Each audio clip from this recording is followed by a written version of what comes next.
on, guys? This is fuck getting cultured. I forgot the F word at the beginning. So we got the best Eddie player in probably the galaxy. I've never played an Alien Eddie before, but I assume they don't got it like Spero. No, they don't. Thank you for that extraterrestrial introduction. Yeah, I'm sure you battled a couple illegal aliens for the best Eddie title though. Illegal. I don't know if they were illegal. They were illegal in the countries that I played them We're kind of at this pass at the moment with Tekken currently. Right. But overall, I think it would be pretty important to shine on the path that we're on, right? So in the beginning, what made you pick Eddie? What was the appeal with Eddie or Tiger? Tiger was more of a troll move, just to piss people, aggravate people even more than Eddie aggravated people. But what made me pick Eddie? Made me pick Eddie was I was playing Paul, and it was like Tekken 5. Paul was just dry, man. It was like so dry. Yeah. And he didn't have like lows, like multiple lows. He had like Demo Man, and he had like down back 4, like generic low, or like QCB 3. But like, there's like it's just, it was whack. So like it was so hard to approach with him. He had no lows. He had nothing. He was very unsafe. Like Death Fist was very punishable, and everything was punishable with Paul in Tekken 5. He just was an unsafe character. He had sidestep 3. That was his other low. But whoop-de-doo, he didn't have any follow-up after that. So I was just so kind of like, I really was like getting competitive in the game, and I wanted to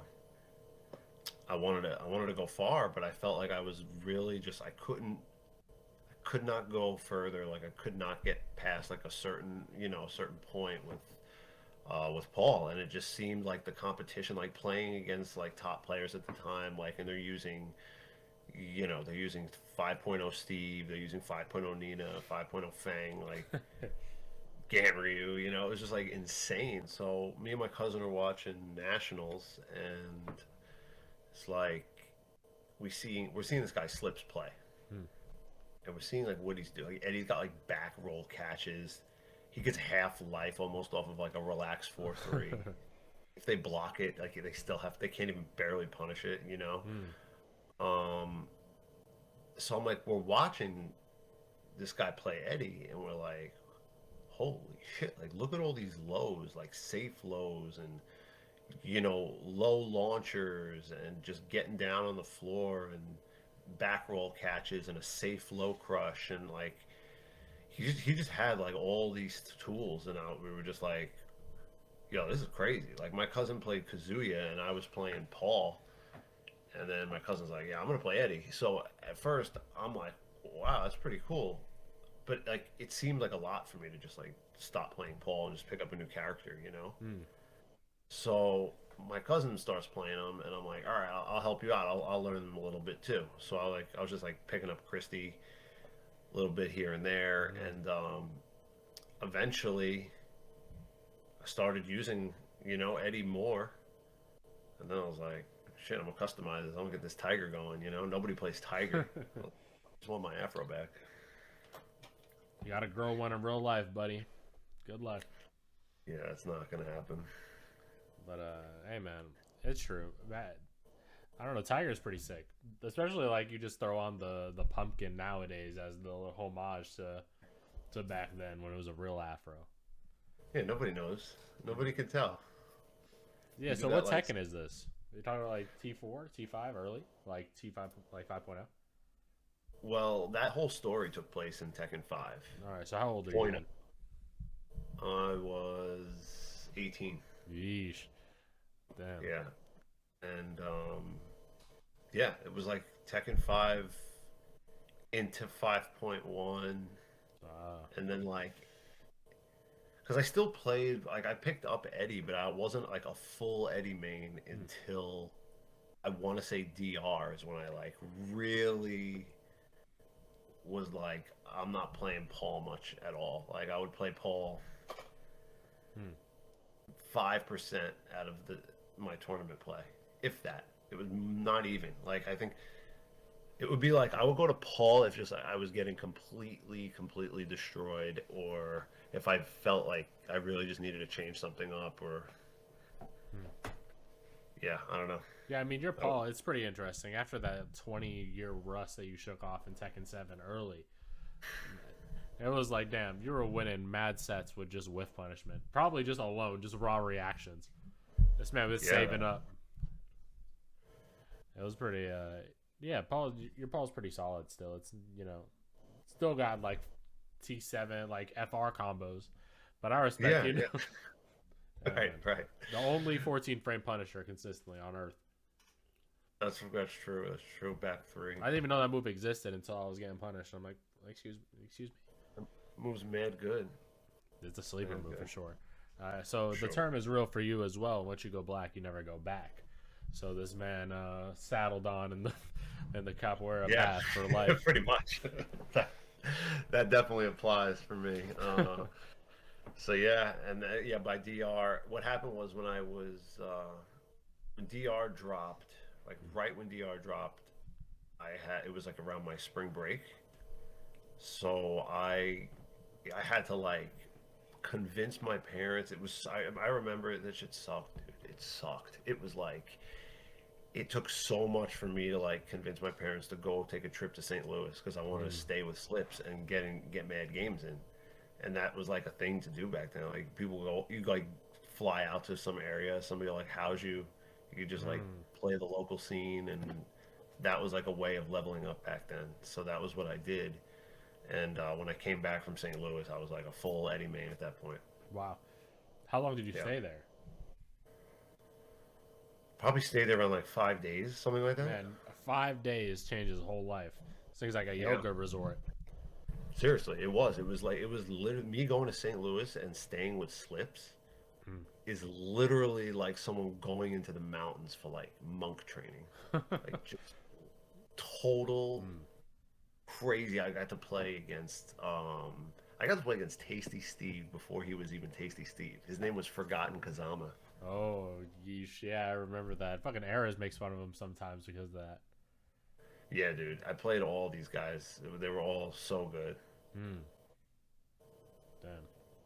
It's interesting how the path of like just because obviously the game's really old now. Like as a series, the game is like progressed so far. So seeing that most of them are still connected to it in some way is always pretty cool to see. Like them Yeah. still have that like, um, just there's always that aspect of like old Tekken that just hardened you for life. Like there's like no one's truly out. I feel like Tekken you can go on a really long break, especially if you're at that level, right? And then you come back Right.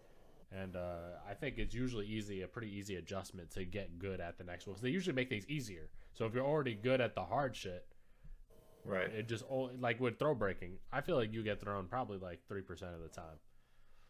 Out of any throw that comes at you, this man breaks them. Even Maybe. Yeah, if I'm playing good, I guess. hmm, If I'm playing good, definitely. Sometimes I can get thrown now. unthrowable. Oh yeah. Man wears So some fucking slippery ass shoulders. that's right. That's right. Mm. Fucking So that and another guy that was like a huge, like really good, pretty strong influence in my training was Unconkable. That guy oh, was I've in never St. heard of Louis. him. He's crazy. He was like a really good tag one player, Mm. and he used Raven, and he was definitely the second best player in St. Louis. Mm. But yeah, there was just a lot of good Yeah, players. shout out to him. Never Rick the the, Ruler was there. AJ was there. This guy Hatman was there, really hmm, good. This guy Mirai, who was a Japanese, he was from Japan, hmm. and he was an exchange student, so he stayed here and got to play against like a Japanese player who was pretty good. There was a lot of good players in the St. Louis scene. So was Nee still really good in that era? Was Nee still fucking He awarded was man or good, but he wasn't really winning tournaments. hmm. You know, there was like other like the best Koreans in those days was Nin. Nin, yeah, I remember Nin. Yo, shout out, man. He lasted till like Tekken Tag 2, maybe. Yeah, Kudans was really good. Nin was really good. Hmm. Damn. Um, you didn't hear about JDCR. Like I didn't even know who JDCR was I think he ran until by a different name though, didn't he? Was he always JCR? I feel like he had a different name. I'm not sure. I Hey don't know. man. I don't know. But I didn't know about of him until I came back and like I was like playing Tekken Tag 2 and Mm, Tekken 7, yeah. Damn. And So, even what me, year did like you I come think I've back? heard. What's that? What year did you end up coming back? Like, was it like 2015, 2016? Like around the release Like of T7? 2004, like 14. 2014, I Mm. realized at the time of my life that I was not happy. Mm-hmm. So I started like looking for some type of happiness. So I started turning on Tekken, and I was living with my cousin again, the dude, Mm. the same cousin that I trained with and played Yeah. the early Tekkens with to get, ready for Evo. So he was like playing some Tekken with me, Mm. and that was like the beginning of me slowly getting back into it, like 2014, and then, but I wasn't like going to tournaments or anything. I was just practicing, and like Yeah. picking the game back up. Then 2015 would be like I started going to like my first tournaments again. Hmm. Which you were doing hella well. Like just off of just raw basic fundamentals, what Tekken is truly about is what you were about back then. Yeah, yeah. But what's crazy is like as good as I was, taking so many years off, Mm-hmm. it almost was like hard to get back into the. It was almost like hard to like play. Period. Hmm. It was like it. It If I was probably playing felt as like pretty different for sure. It probably felt like vastly different. it felt very different. Hmm. Like it was difficult for me. Like it was as like I said, I was so good in Tekken 5, but like taking off, like not playing Tekken 6, Hmm. not letting that game like grow and see the change in how people played like Tekken 6 from the beginning to the end. Yeah, And because Tekken 6 deeply influenced Tekken 7. Like, though Tekken 5 is like the key, like Tekken 5 neutral will always be how Tekken plays in neutral. Its right combo system was just non-existent in comparison to how 6 took it. between like yeah, like the combo system, the wall carry system, Hmm. like the tail spins into like extended combos and dashing, like certain The dashing in reset between. scenarios, it's pretty gross. Like T6 is pretty fucked. Yeah, so and then think about it. So that game started and then it finished and then Tag 2 came out and Hmm. Tag 2 is so based off of 6. Uh huh.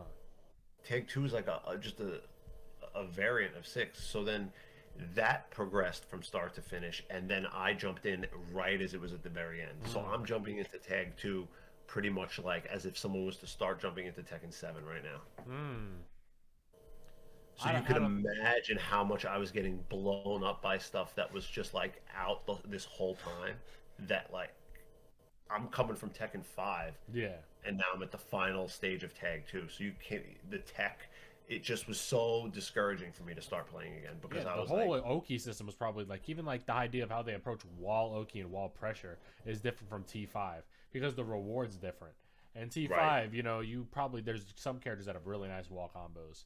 But in right, T6, every character has a nice fucking wall combo. Let them splat you one time, sidestep right, and your health bar is fucked up. Like you're done. dude.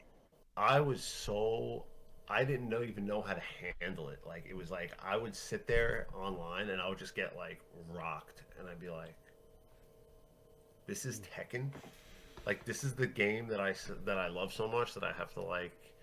And friends of mine would just be like, you got to give it a chance. You got to like figure it out, And it was just, it was hard. It was Sometimes like opening me, up, like getting used to that shit. Sometimes that's the real hard part because that's what, like, as old men, I'm about to be 24 next week. It is what it is. Fucking shit's rough out here. Man. You just get, more resilient to like, fuck all that new shit. I'm tired. that's right. That's right. So it was tough. It was really hard. It was like so difficult. And that was when I realized, okay, the only way you're gonna get good is you're gonna have to start from the bottom, like each character, and go through every move and know what's coming. Because like in certain matchups, I would be fine. Like if I had like Hmm. if I fought against like another Paul player or if I fought against like an Eddie player, or if I fought against like certain characters that I was just very, very comfortable with, a Fang, I would never have a problem. It was just like every other character was just killing me because I had no idea what was going on, really. You know, so yeah, so that's kind of like what happened in that time frame when I came back. Damn, that makes sense. I don't know. It's interesting. It's an interesting phenomenon to even talk about. Like where like sometimes in tech, like when you're learning something new in Tekken, or if you didn't know it exists, sometimes that shit will blow you up for real.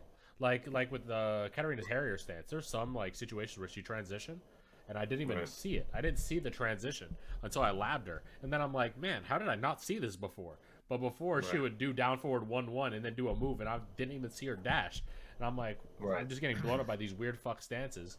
When you look at Right. them, your mind's like open, and it's just like a little bit more percentage of knowledge where you're just like, all right, that's an animation I see now. Right. Right. And that's all you got to do. You just got to see it, Mm. and you got to be. Another thing was I was so beside myself when I was learning the game because I was getting blown up by stuff. I wasn't even able to like see the move and learn and be like, okay, like I was so upset and I was just Mm.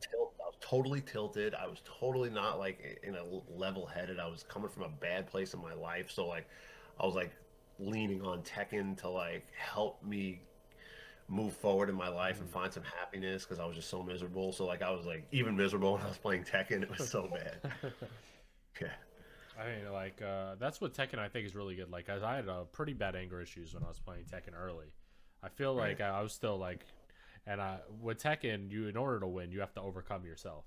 In order Yeah, to you do. actually get to that level, so it's like when you're playing in tournament, and normally if I'm playing casually and some of that shit happens, I'm just like, oh my god, going off for like 2 minutes about it. This shit's so dumb. But in tournament, I'm just Right. like, oh, I was dumb, and then you suck it in. You suck it in, it's over. It's like, all right, Yeah. and that's you just move on. Yeah. Yeah. But the more calm you are, the more you're going to pick stuff up and you're Mm, going to learn things quicker. But the more tilted and emotional and playing like that, you're gonna be so in your head, you're not even gonna remember what you got hit by, or you're not mm, gonna see it, or you will see it, but it won't sink in because your brain is focused on your emotions and not on what happened right in front of you. mm. Damn, that's so true.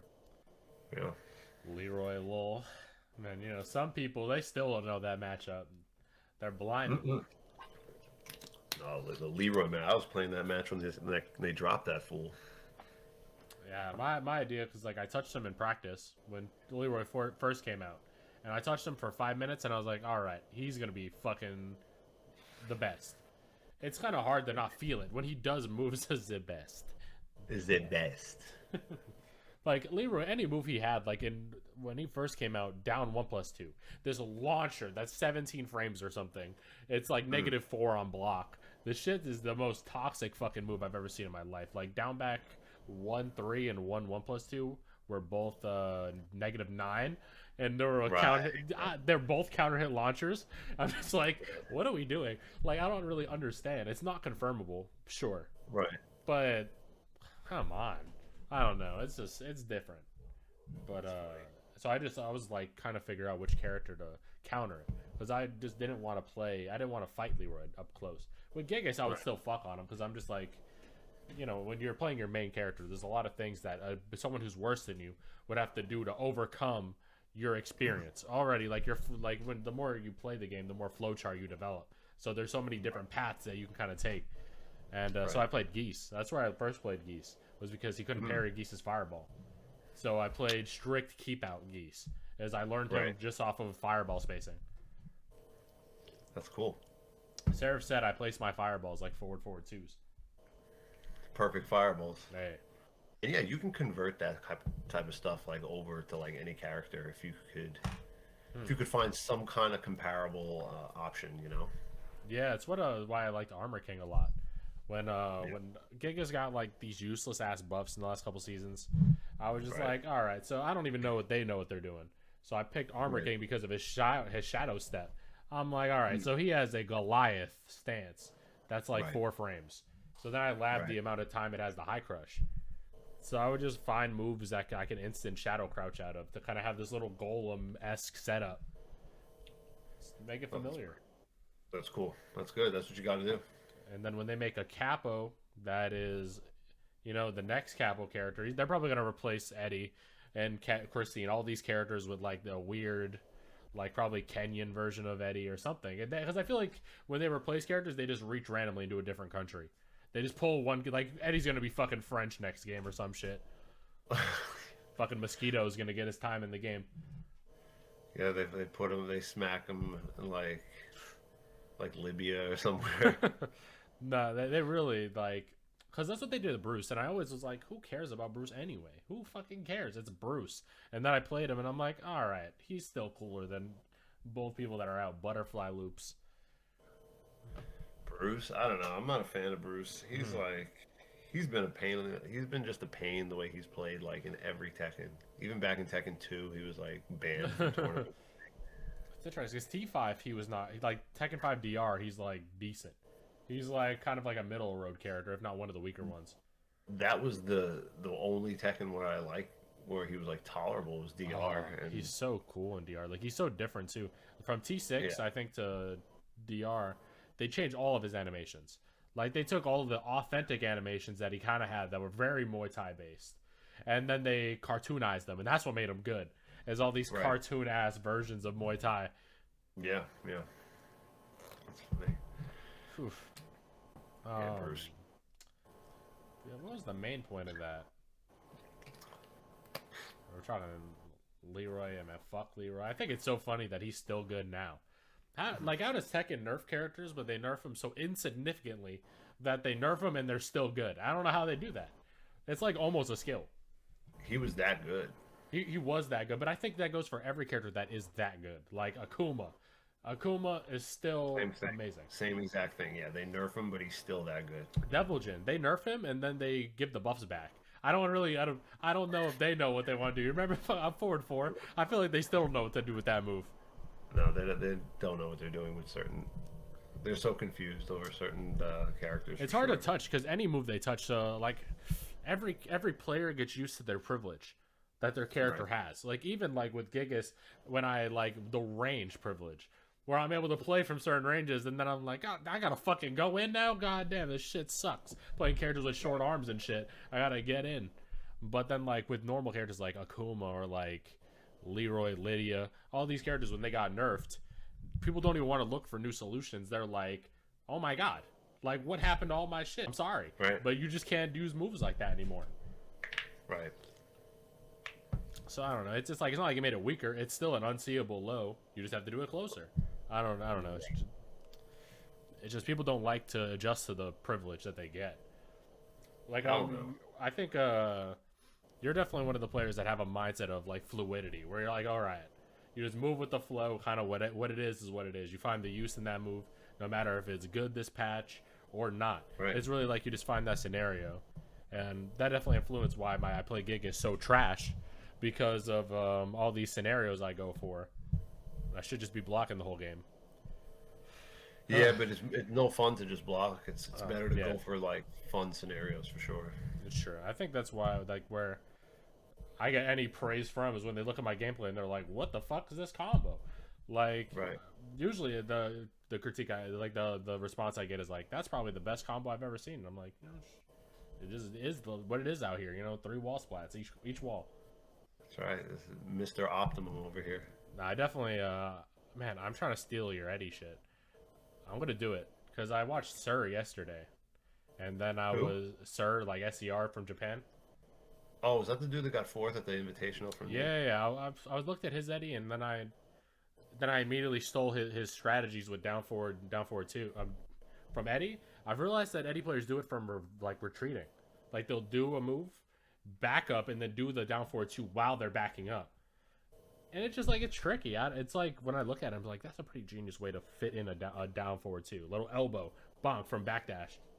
See, that's like, I don't mind doing that, but I feel like I'd rather backdash sidestep both kicks. Yeah, but you're different. I can't do I-13 on my pad right now, so I'm letting you have it. I'm like, I try to fit it in, but they don't come out I-13. I get stomped.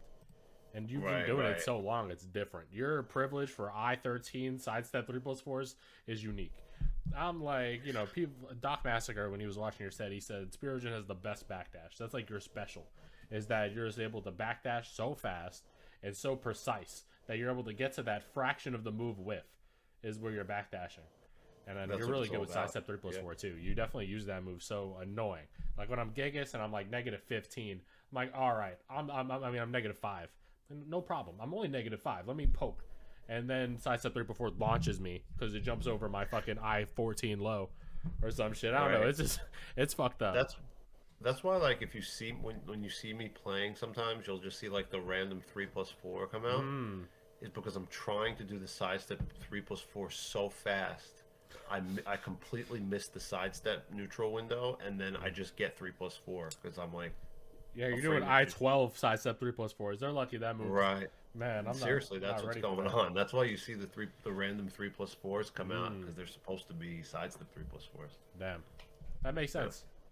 Um, I think recently that's been like with me getting like like sidestep 2 a lot with Gigas. Since I'm inputting Mm. fucking while standing 2 so fast, Right.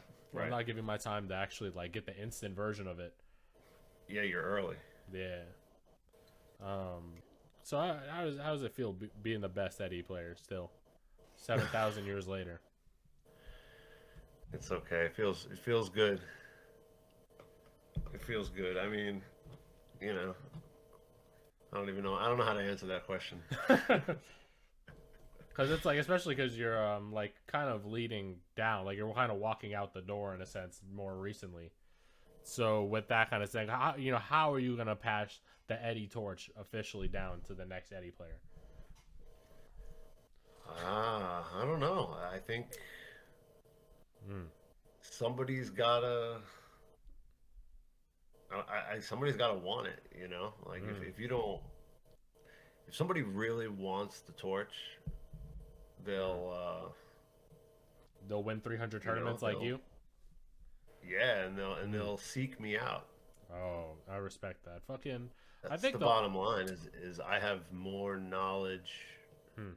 with the character than anybody. So if anybody really wants to know what I do and how I do it and Mm. help, like that's the thing. I'm all about like everybody has to have their own style for sure, Yeah. you know. But there are certain people that like the whole reason I told you the whole story about Slips in Mm. St. Louis. I needed to go and seek out somebody that was above me Mm. that had won tournaments and All the he was the experience that best. you needed. Right. Yeah. Yeah. And he was definitely the best. It just sucks Eddie. that Like, every Eddie player that you train play like versions of you. Man, I'll be playing Seraph and I'll see him do some setup that you would do, and I'll counter it and just be like, "Come on, bro, I play him too. Like you're not unique." And then I'll obviously likewise when I play Eddie, I'll steal some right. shit and then he'll counter it, and I'm just like, "Yeah, that's true. Motherfucker play Spero. That's right." It's no, it makes me happy that I have students and you know some of them use Eddie and it's great. It's great. But Hmm. I think there's got to be like a super high drive to be the best. Hmm. If like you're going to be the best of the character, you got to like be labbing all the time. I mean, I gave up like a lot of my life to do this. I gave Hmm. up a lot as like my peers around me were working and doing like, some would even say that what I did is irresponsible because I like sacrificed a lot of the necessary things you got to do as an adult to like survive and move forward, and I kind of like Hmm. hindered a lot of that just to be the absolute best at my craft. I mean, that's So what it's it's being a man, though. In a sense, that is like you go on the path that you find true, like to you. I mean, what as it's a person, what else would you do? it's true, and the life that I was current like the life that I lived at that time, I just wasn't happy as a person. I really was miserable. Mm, So me finding Tekken or Tekken finding me, I don't know how you ever want to look at it, mm, you know, um, just my whole life story in a certain way plays a role into like why I was the best with Eddie. mm. And And currently still am. Still are. and currently still am. And but yeah, I mean, and it's not just like seeking out me if that's Yeah, the Eddie player to be the it's next best literally Eddie just player. insert the person where you want to be. Like you, it takes just you having to find the person where you want to be, who's already there, and then learn how they got there, basically. Yeah, I mean, if somebody wanted to really be the best Eddie player, Mm-hmm. they'd have to seek out me, and they'd have to seek out Glaze, and they'd have to seek Yeah. out Wasulu, and they'd have to seek out Gray and Wasula, I think, Sarah. is definitely like probably the second best like Eddie player I've ever came across. Like Who? Wasulu, I think He's good. he's like so weird as an Eddie player that like I would have it's. I would have to sit and play him for like a first to 10 for Mm, me to really know what he's. I've only played him like a handful, like a couple of times here and there. I've mm, watched him play, but for me to really analyze like what he does and how he does it and why he does it, I'd have to play him like a full mm. for a couple hours, Yeah, or Texas at has a least an really good hour. scene, like a really great scene. Oh yeah, yeah, they're good. They're good. I like they started doing this training system called the Baddie system, done by Mm, Trojan, where they right. pair up every week. They swap partners, where they play offline with their partner and they hang out with Right. them, play games, and then like they'll play them, and then every week they'll swap to a new person to partner up with. So just different Okay. matchups nonstop that you That's good. are getting That's deep in. really good. It's pretty smart.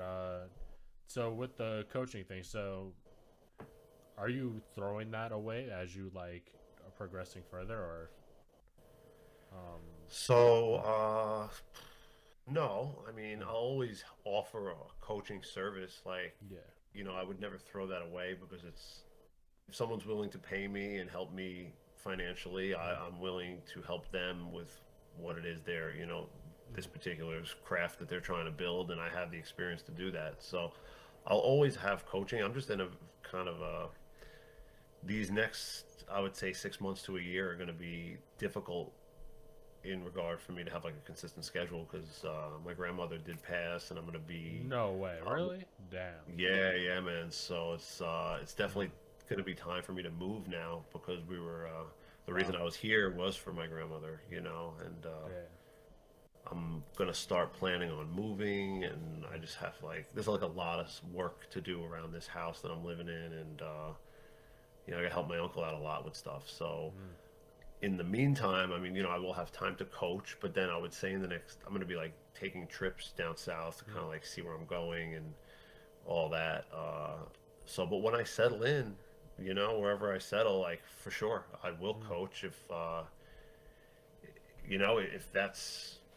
there's a market for it, I'll do it. yep. And honestly, if there was a greater market for Tekken in general, Mm, like in regard to coaching, in regard to tournaments, in regard to sponsorships, in regard to just even in the greater FGC, even, like if the market was higher, I would be into it more. I would yeah. totally be into it more. But like, I'm like, I'm like a third of a century old, and Damn. you know, I have to be an adult and function and have income and own something, and Yep. this industry doesn't provide that really, and I'm one of the best in the world at something. I am the best Eddie, and it doesn't merit like a real like comfortable paycheck. It's real interesting too because like for other games, right, that are gaming, like real time strategy games, as boring of a genre that is to me, it literally Right. sells out global domes of like for people to Yeah. show up in, like League of Legends and shit like that. Those games are so like not interesting to me as a player, but it's so crazily popular. Um, Yeah. that the FGC doesn't have, and obviously we're working towards it. But where they're already at and where we're at is probably they're at like 150%, and we're at like probably 50% total of what we're at in percentage wise. I'm trying to build up to where they are already. I wouldn't even I wouldn't even say we're at 50. Mm. I was being Like nice, yeah, that was but that it's was like over. That was like maybe we're at 15 or 20 at most. Like wow. even like think about it. Knee won Evo Yep, and got what did he get? 7. What did he get? he got 7,500 like rank you. Like, yeah. This And he's the best he is right now. He's performing his best, makes and no sense. really, I think it's interesting because like with Korea's culture is different from ours, even in Tekken sense, where they are on a team that I think houses people together to Right. like work towards something. I think that is. I don't think he's like living. I don't. He might be. That'd be interesting if Knee's living check to check. That would be interesting. I don't think Nee is living check to check. I I wouldn't think think so. Nee has properly endorsed himself and branded himself, and he's so involved with companies and sponsors and events Korea and does love Tekken more than America as well. Like, publicity. He's got like a lot of publicity in his space. yeah. Like, I can't think that Nee is struggling on a financial level. Hmm. At least I Because hope like, not. Yeah, I wouldn't think so. I mean, if I doubt. I don't know. I don't know the man's situation, but Yeah, I mean, just from what I could see, from what he posts and how he yeah. Hmm. does it, he seems like he is very well kept and very, Yeah, he seems like he's taken care of, and I could be wrong. He could be struggling, and I don't no. know. And He's 38, I think, right now. So obviously, I he, think if he wasn't in a scenario where to take care of himself, I think he obviously probably would have moved on. Like right, I'm sure of right, it. Like but Korea right, does right, look at Tekken differently. They probably even Japan does, in a sense of where like Knee's been on their national television, and Korea has such a big industry of right, like things, but he was like what he does is important enough to be on national television and shit like right. that over there, which is pretty crazy. Because in America, man, you're lucky if you catch that shit, that E League, like ever again. You know, Right. That was a one and done for us. Yeah. which is interesting because that shit's messed up because the Africa, like the Africa Cam League or Africa, whatever, yeah. yeah, they're pretty weird name by the way. Every time I think of it, I'm like, damn, what a weird streaming service. It's like it's like being like Thunder Cola or something of like Africa, yeah, Africa TV. yeah. Honestly, that league almost sounds like tech scamming networks or something. Like I would definitely not think that was a legitimate organization, but they do the good job.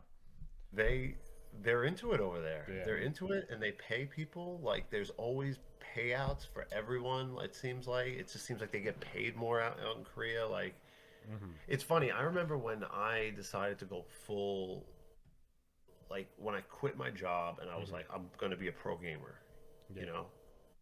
And I remember there was a lot of people at the time that were like, honestly, Spiro, if you want to have a good life and be a pro gamer, you're almost better off moving to Japan. And they're like, you just could have a better shot doing it there. But then you also need to know Japanese to It's give interesting, yourself the option. even if it's not Japan, because Japan has like the esports licenses. Right, Any Asian country like that, they have a different look at view of digital competitive games. Like, or right, like right, it's just different there for sure. right. So people suggested that, and I was even considering. I was highly thinking about doing that at one Mm. point.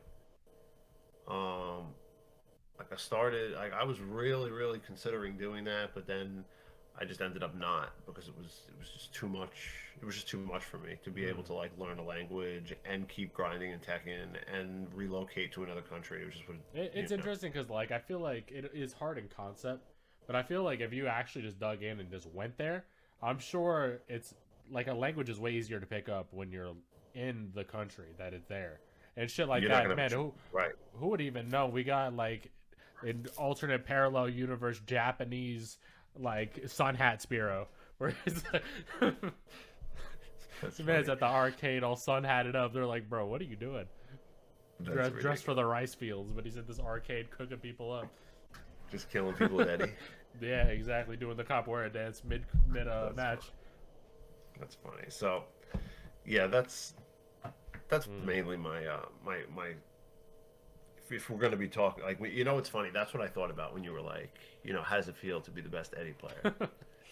And as much as it's great to be the best Eddie player, Mm, it's sad that I'm the best at something, and mm, I can't live comfortably to the point where I actually have to not do it.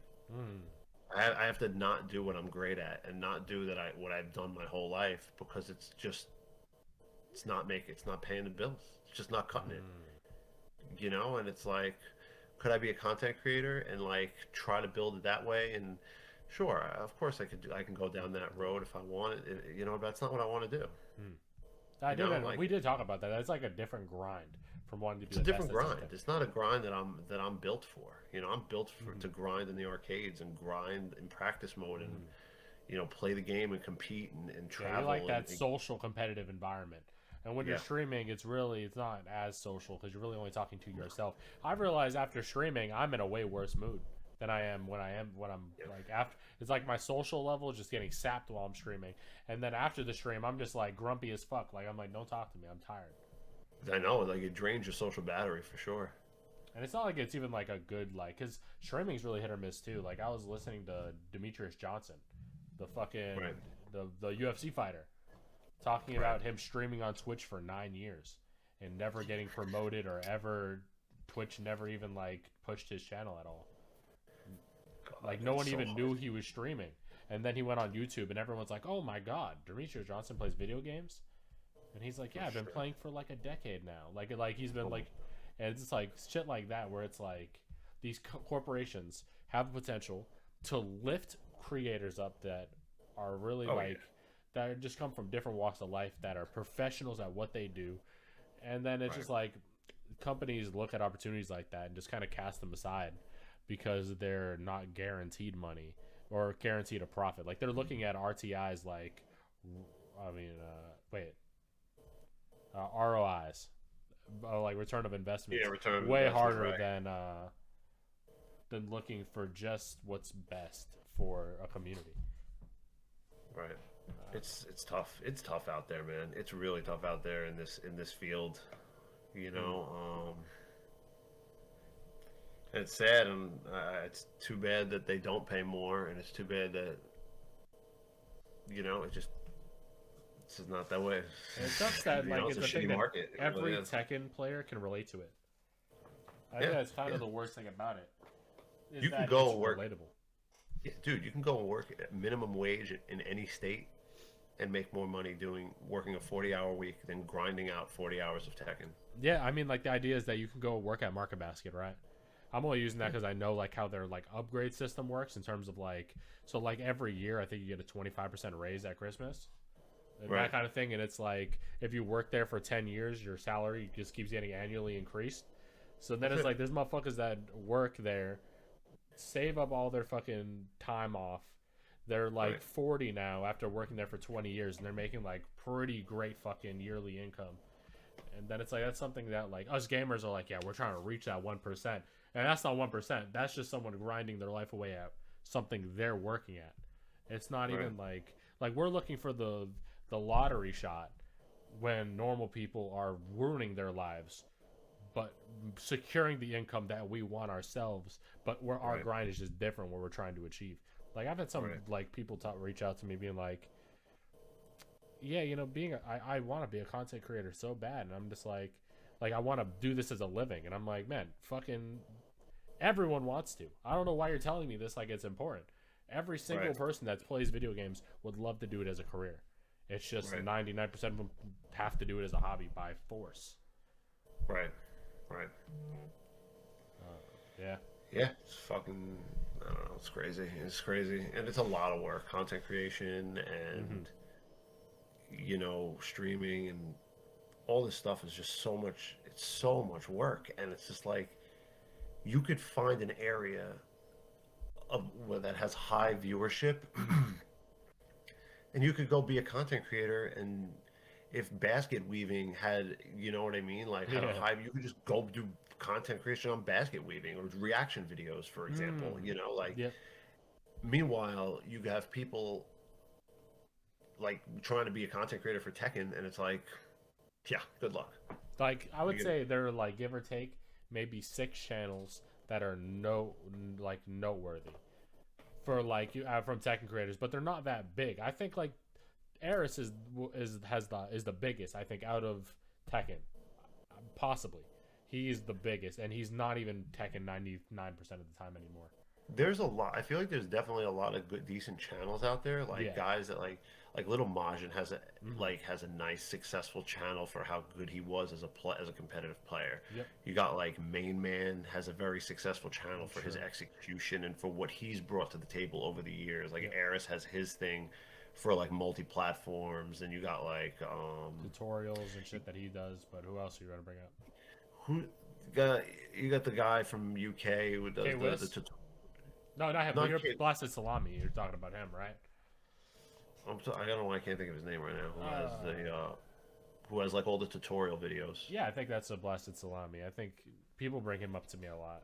He's like this No, guy. His name is very like different, but that's usually his code, like on YouTube. well, the point I was making is that like there are successful streamers in Tekken, Yeah.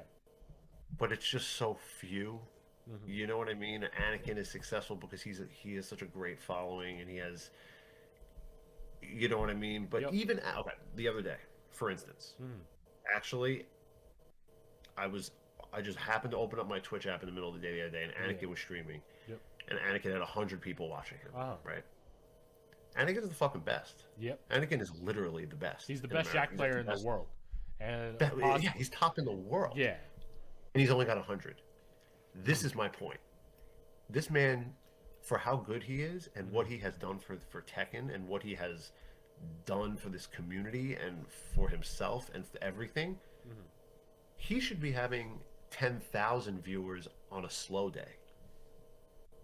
Yeah, it's pretty interesting. Like Eris has 4,000 on a slow day, like, and he's like a like just a content creator. That's wild. Having 4K on on like an average, that's amazing. That's crazy. And that's better than probably any Tekken streamer, like view wise. That's success, right? Yeah. Then if that's the case, like that will pay the bills. But Yep. it's sad that like the best Tekken players don't have that. And Eris has a lot of like a huge audience because he plays a lot of different games. So Yep, that's the variety. He's actually allowed to do that. I was gonna bring that up for Tekken, where single content, like where you can only upload Tekken, because Tekken players that are pros get way less views on anything that's not Tekken. So then it's like they're forced to play this competitive game. Competitive games are not great for longevity streaming because of the burnout potential, because of you're always forcing yourself to compete when you're playing in some scenario. So these that's why I streamers- stopped yeah. streaming because I was streaming at one point. I was going to tournaments, but the streaming was draining me. I remember I would like hit the off button, and I would be like, I was like exhausted after streaming and like all that. And but I needed to at one point in my life, like when I first moved to Texas, like I needed the streaming, I needed the donations from the streaming to get me to the events. Yeah.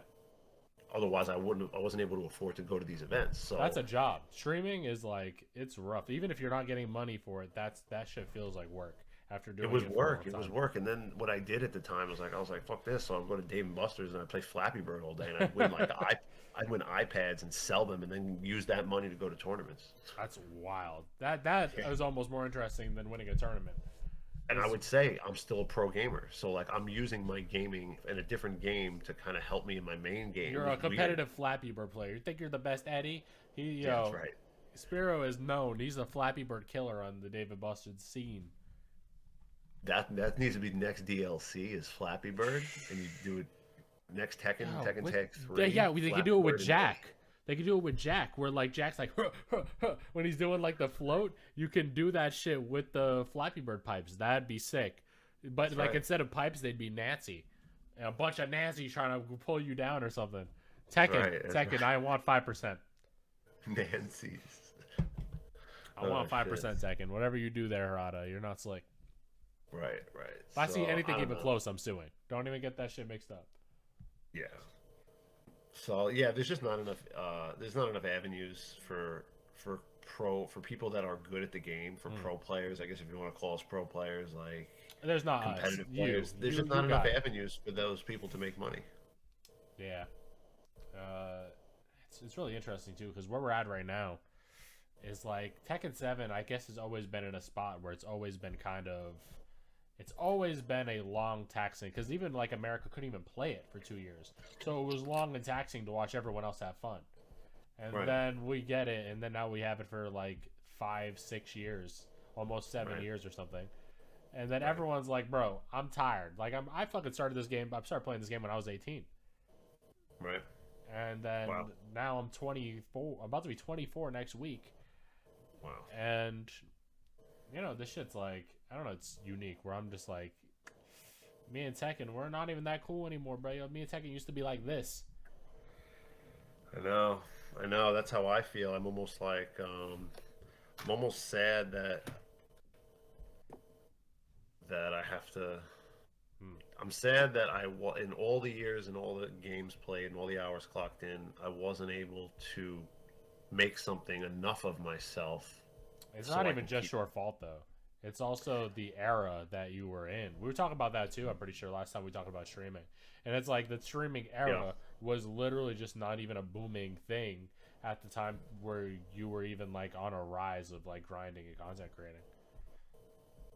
Like No, it's no. just Well, interesting.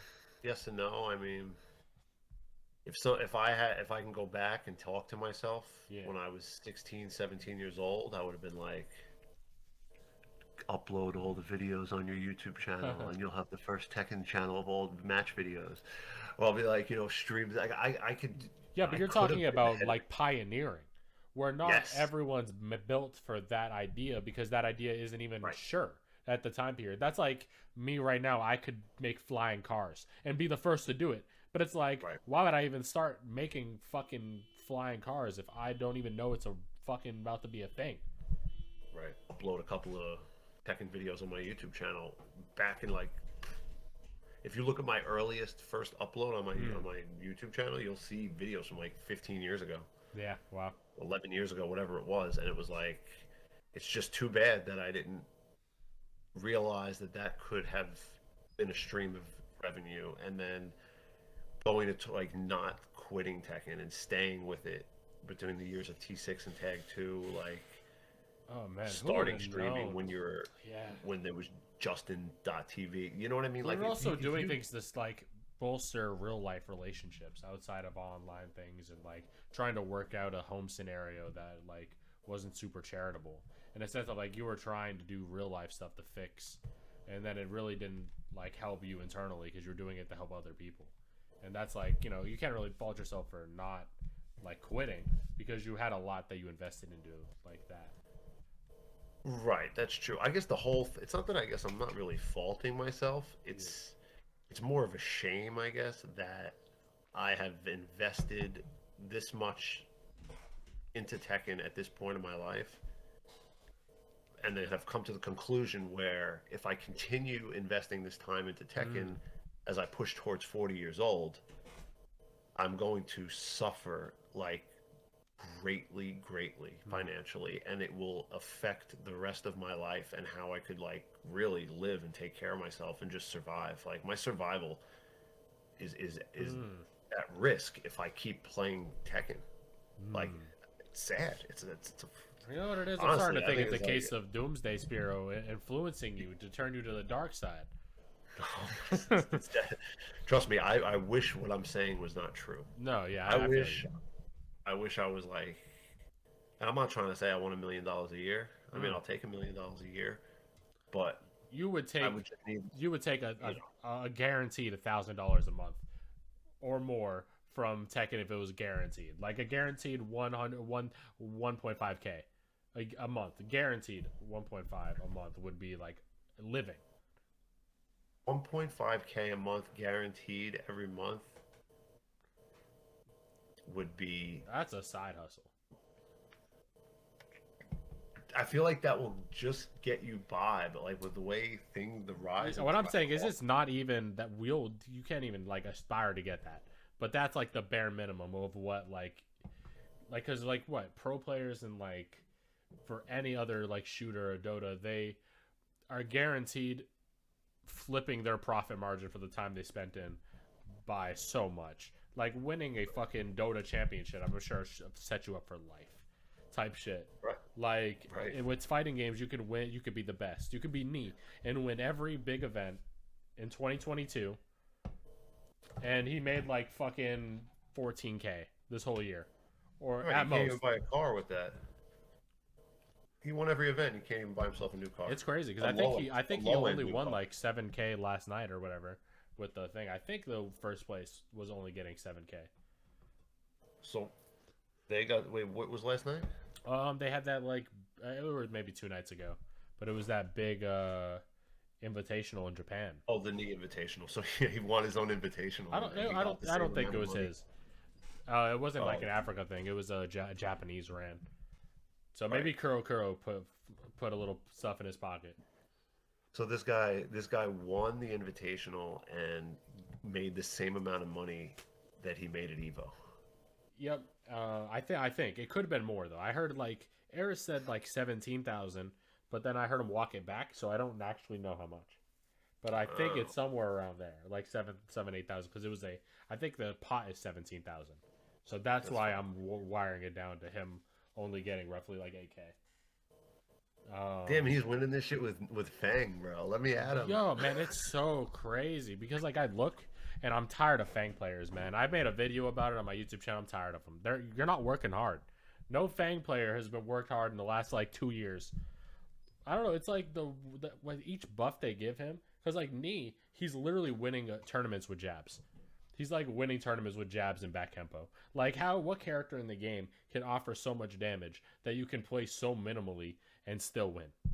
Because you cannot win like that with Gigas. If you're only using 2-1 as your main pokes, and Right. then you were just using neutral and then just killing people with combos every time.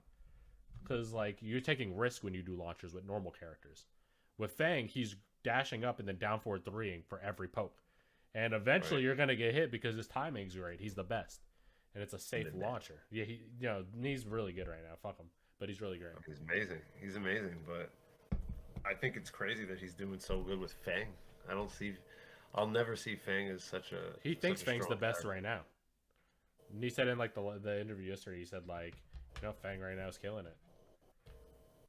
I'm just like, That's nutty, dude. That's nutty. You play like one of Fang's like only bad matchup, and it's still winnable for Fang. It's just if Yeah. Eddie just if you don't know what you're doing, you're about to get fucked up by Eddie. Basically, what That's you did to right. me changed my life. I think I stopped playing the Fang v Eddie happily when I did forward 1+2, and you did like forward 2-3 duck, and then the fucking charge missed, and I got launched, and I'm like, all right, I think I'm done playing this matchup. I think I'm tired.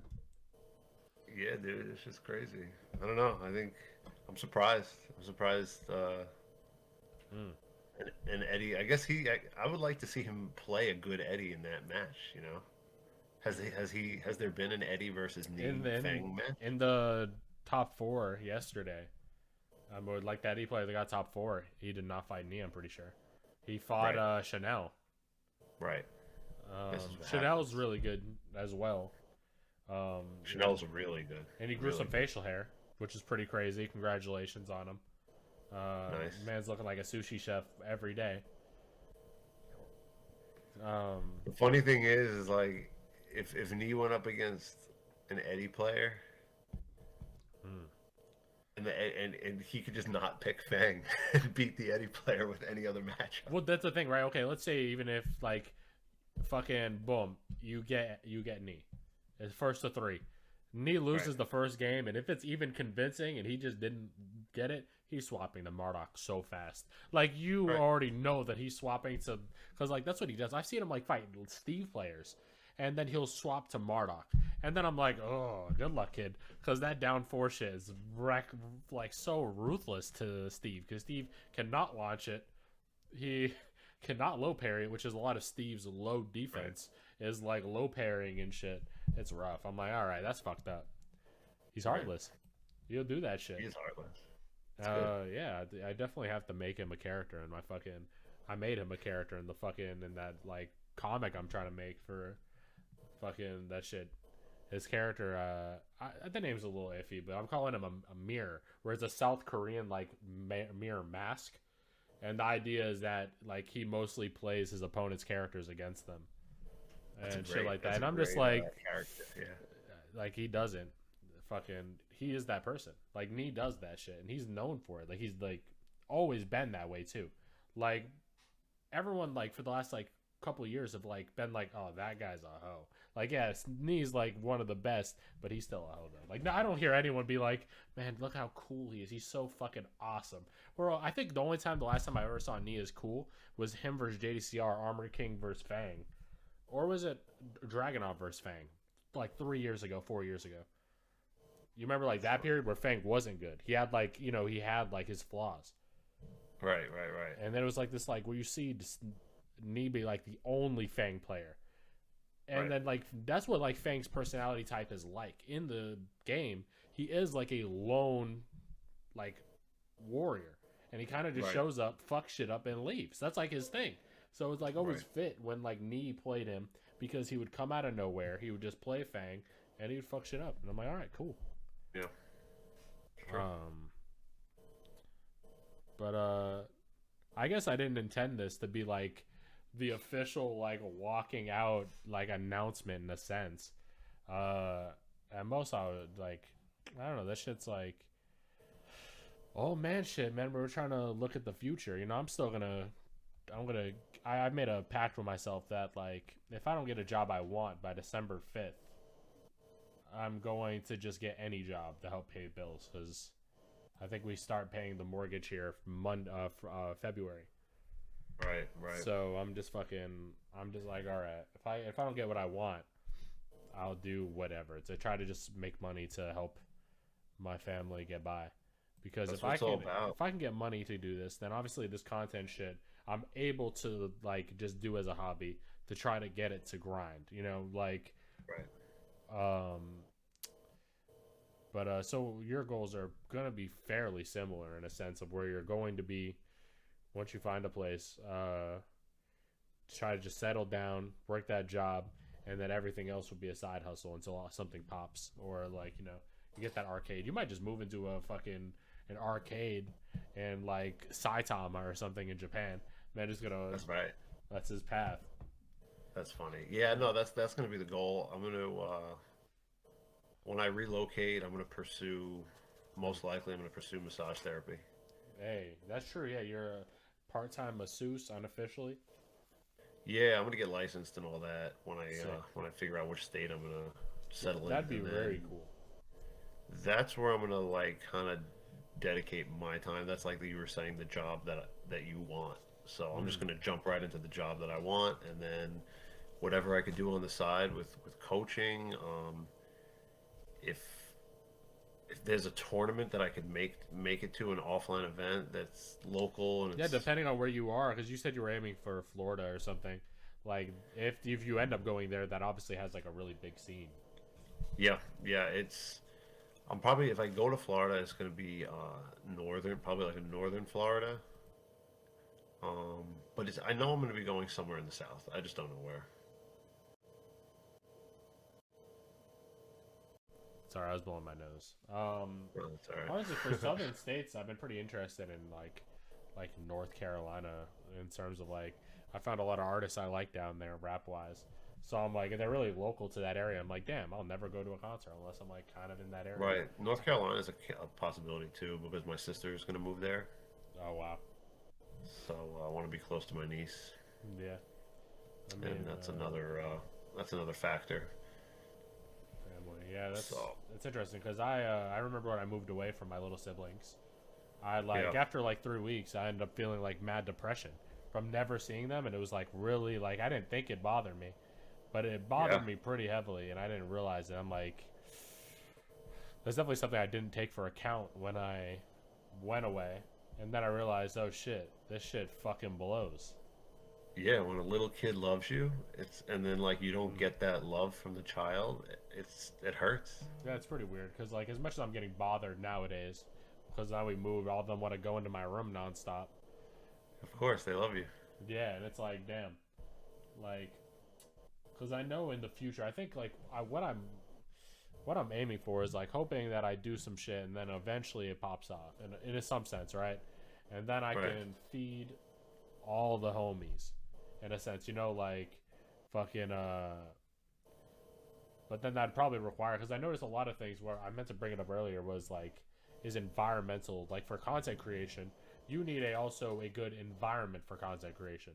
Like it's like literally like if you live in a place that has like fucking noisy ass neighbors or like walls and shit, content Yeah, creation. you got like crazy roommates coming in, like, oh, what's up It's there? You got like, it's like you're in the middle of streaming or you're in the middle of whatever. It's like, like trying to record a video. Yeah, like I remember I was streaming yesterday, and my little sister came in to because her girlfriend like she's like 9 or something, and her fucking girlfriend broke up with her or something like that. You know these kids. And oh god, shit. Fucking she was like she wrote like a fucking hate poem about how or something, and she rapped it for me, and I was streaming. She didn't know it, right? And then she like she found out, and I thought it was pretty funny that she was just like airing it out, and then people in chat were like, "Is that her homework or something? What the fuck is she doing?" And I'm like, "I think it's slam poetry. I don't know what I'm listening to."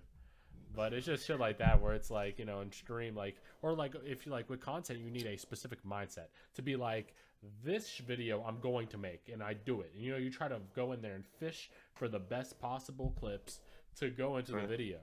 And I found like when I do it and I put effort into that shit, it's so boring and it's so different and it's so specific. When like I was playing like Dead by Daylight and I was like, I'm gonna make a video on it, and then I sat in queue for like 20 minutes instead of getting a game, and I'm supposed to, and I'm like recording, and I'm like, wow, this fucking blows. Like, Yeah, that sucks. because if I wasn't trying to record a video for it, I could just say fuck it and move on. But I'm like, I set my sights on it. And I'm like, all right, well, this is what I'm trying to do, and it's just it's not good. I don't like doing videos. Yeah, I'm with you. Yeah, luckily my content has been getting fucking like more views. I think I'm up to like average 15 now each video. So I'm, fucking just trying to crack, just trying to get this shit going. Yeah, I'll try and promote your video for you a little bit. It's not even about like truly like getting the promotion. I think I mostly just want to kind of have real dialogue about things, because this is pretty important, because this is a conversation I couldn't have with someone else about tech and poverty. I think that's a good title for it. I was gonna like the compilation I've been cutting together. I've been fucking, because it's close to being done. I want to get it a little bit shorter, but I wanted to like kind of preface it as the king of 1,000 cuts, which is represent your gameplay against Joey specifically. Where that's what Doc said. He's like he wants to win with 1,000 cuts because he's not able to open Joey up as much as he wants. And there's like so many rounds of you like winning by really just poking him down to nothing. And that's like really like what I love about your style, in a sense, where it's not like where me sometimes I'll just like try to go for like the biggest kill. Like, what's my risk? What's my reward? And then if it's dire, I'll go for it. And then whatever happens, happens, right? Where you, it's like if you're nervous and you're like, all right, we'll just start defense wall all the way up. And you just start moving like a madman, or you'll key charge on some ho shit. You really key charge when you win, though. That's like when you have a lot of health. When you have nothing, when you have everything to risk. But it's like you know that when you know you're not gonna instant die. Or if I have no life. Yeah. It's like a good, if it doesn't matter, and it's like I want to set up like some type of rage art or something like that. Yeah, because there's like really the idea is when there's no real risk if you'll die to any hit in a scenario. Right. Like with Gigas, he has this kind of like magic health from like 35. He has the armor, and around the health of 35, you know that you'll probably be able to take whatever your opponent dishes out and then counter it with whatever down two or whatever jabs.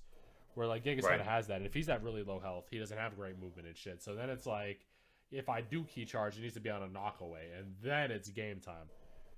Right. I found some shit. I just thought of a key charge setup with Eddie. If you could see that your opponent has 4 hit points left. Yeah. You could key charge and then rage drive, and then relax 2 forward 3, and it would kill them with guard damage. I don't think they can die from the wall, right? You're talking about like the little. No, like you just die from blocking a key charged opponent. Yeah, no, but you can't get chipped in Tekken 7. Your health will just stay at 1. For a key charge? Yeah, for a key charge, I think your health will always stay at 1. Like Alyssa's really good at that. I've seen like. Nah, I think you'll just die. So we betting a lesson. Stand there and block and die. We betting a lesson? What are we betting? Bet What are we betting bet a on it? lesson on it.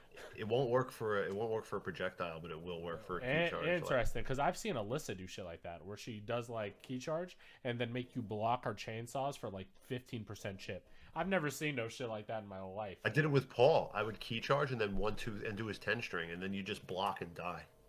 In Tekken 7? I don't know. Pretty sure. Damn, you see that? The chat gotta go investigate for us. Nah, no, can't leave that up to. You know, Pretty sure. I can't even play the game even if I won. Yeah. But yeah, I think learning is what keeps the game. Like for me right now, I'm just focused on learning the game more. Like each character that I don't really know fully, which is like the 3 characters left. Right. I'm gonna fucking move on to Kunimitsu at some point. I don't like her at all, but she's so cheap. I've never seen a cheaper character. I remember I was playing her versus Seraph yesterday, and he was playing Lee, and I was backdashing him the whole game, and he's just like, "Oh Lord!" Like he's like, "Can you just block?" She doesn't need to. She's annoying. She's Movement really annoying. should be universal in Tekken 7. I don't know why they haven't done it yet, or like why they keep adding DLC characters that have Tag 2 movement. Like, why do you do that? Like, where's the choice? Where it's like, okay, movement will not be universal, but also fuck those characters that that exist. Because Falconrom, as much as he got nerfed, I think he's still great, and he still moves like a fucking G. Yeah, he's mad good. He's mad good. I've noticed though what they did nerf that makes him unplayable if you play him the same way you played him when he was good, you'll lose. Because those strings aren't good anymore. He's not string based now. He's poke based now. But because I think what they blessed the DLC with was good pokes. I think that's really what sets them apart is their poke difference, like their poke priority. I guess I'd say, like with Leroy, what he's really good at is obviously his fucking pokes will fuck you up, like forward 4, back 4, all these strings like kind of loop themselves. Right. But I'm not gonna hold you. It's getting fucking late. How are we gonna close this off? I don't know. How do you usually close them off? I usually ask that question because I have no fucking idea. Hey, you know where to find me. If anybody is interested in lessons, coaching, words of advice, you can find me on Twitter. You can find me on Twitter at Spero Gin. You can find me on Instagram at Spero_Gin. Sometimes it's a crypto network, but that's only like when he lets his wife use the account, whatever her name was. Wait, what? You know that lady that or the bot that kind of hacked your Instagram last time. Where it was that bitch. She changed her profile to this white lady named Lucy Green or some shit. That I don't think it was. It wasn't that. I don't know if it was a girl or a guy. It was whoever it was. It was somebody. I don't know. They were trying to they tried and they failed. So they had a few people I guess fooled with Ethereum mining. Oh God. I heard from people that I'd never heard from in years with that hack. I mean, and people were like, I had this one dude from high school. He's like, "Yo, bro, we drive the same Mercedes," and I'm like, "Yeah, I don't really drive the Mercedes, bro. So we don't drive the same Mercedes." That's wild. Because the idea is that crypto's getting more popular. So I think it's really interesting that she was able to tap into some people that related in your past in some way. I hope no one truly got in a sense, where she's like, "Hey, come over here and buy my thing. You got to pay me." But there were definitely some people that started talking to her and or him or whoever, and there was I don't know I hope nobody. Yeah, no, I really hope not. I was messaging a lot of people on your follow list that I knew, Cuddlecore and shit. I was hitting up everyone being like, "Yo, this is obviously not Spero." Yeah, it's funny. Some people had some funny remarks, because I guess they tested me, to see if it was really me or not. And some of them shits are funny. I was going back after I got my access to my account back. I'm scrolling and I'm like, oh shit. I was like, what great responses on some people. I was pretty aggressive because I just I don't know. I obviously knew. I was I saw that shit and I'm like, what the fuck? Oh yeah, bud, you're in the fucking crypto mining now. What an interesting path you've taken. Same thing with your CS:GO team. The last Oh god. the Steam account, they're like, "Hey man, join my CS:GO," and I'm like, "Damn, that's really odd." Spero doesn't play any other game but Tekken, so the fact that they're offering a CS:GO team is pretty wild. Yeah, that was kind of nutty. He's like, "Hey man, don't you know who this guy is? He don't play Tekken. He don't play anything but Tekken." Like when Right. you hack someone's account, can't you see their games? You probably don't even have CS:GO on a lot, like in your fucking library. No. I respect it. You know, that's a hustle that I respect for scammers. Man, is what do what you gotta do, bro. You know, from India and shit. But good luck. Karma's gonna get him. Karma's gonna get him. Karma's gonna catch up with all these people for sure. Oh man, you can only rob old people for so long. That's right. That's right. But all right, we're gonna end it there. Fucking obviously, I'm gonna link everything that I can find on here.